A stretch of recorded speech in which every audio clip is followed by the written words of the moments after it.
Hello guys, ഇന്ന് നമ്മൾ പുതിയൊരു ഐറ്റമായിട്ടാണ് എത്തിയിരിക്കുന്നത്. അതായത് നമ്മുടെ നാടൻ കോഴിയെ വെച്ച് നല്ല കപ്പയും കൂട്ടിയുള്ളൊരു സെറ്റപ്പ്. അതെങ്ങനെയാണ് ഉണ്ടാക്കുന്നതെന്ന് നമുക്കൊന്ന് പോയി കണ്ടാലോ.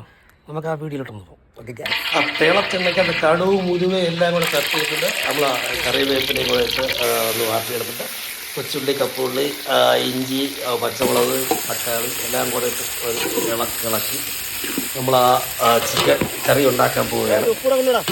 അപ്പോൾ ഒരു പരിവായിട്ടുണ്ട്. നമ്മൾ അതിലേക്ക് നാടൻ ചിക്കൻ അങ്ങനെ എടുത്തിട്ട് നമ്മൾ മിക്സ് ചെയ്തുകൊണ്ടിരിക്കുന്നത്. ഇനി നമ്മൾ മിക്സ് ചെയ്ത് കഴിഞ്ഞതിന് ശേഷം അതിൻ്റെ ആ ഒരു കളറൊന്ന് കാണുക.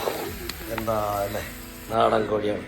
അതിനുശേഷം നമ്മൾ കപ്പ എടുത്ത് കപ്പ ഒന്ന് തിളപ്പിച്ച് വാട്ടി അതിനകത്ത് മഞ്ഞപ്പൊടിയൊക്കെ ഇട്ട് സെറ്റ് ചെയ്ത് നല്ല നാടൻ വിറകടുപ്പിൽ അവിടെ ചിക്കനുമായിട്ടിട്ടത് ഇളക്കി മറിച്ച് അത് കൊണ്ടുവന്ന് നമ്മൾ ആ വാഴയിൽ തട്ടമ്പുള്ള ആ ഒരു ടേസ്റ്റ് ഉണ്ടല്ലോ മക്കളെ, ഇതൊന്ന് വേറെ തന്നെയാണ്. കണ്ടാ അത് കണ്ടത് കാണുമ്പോൾ തന്നെ അല്ലേ സെറ്റാണ് ഗായ്സ്.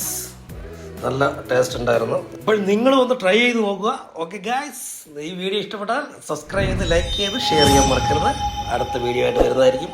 മണിയൻസ് blog signing out.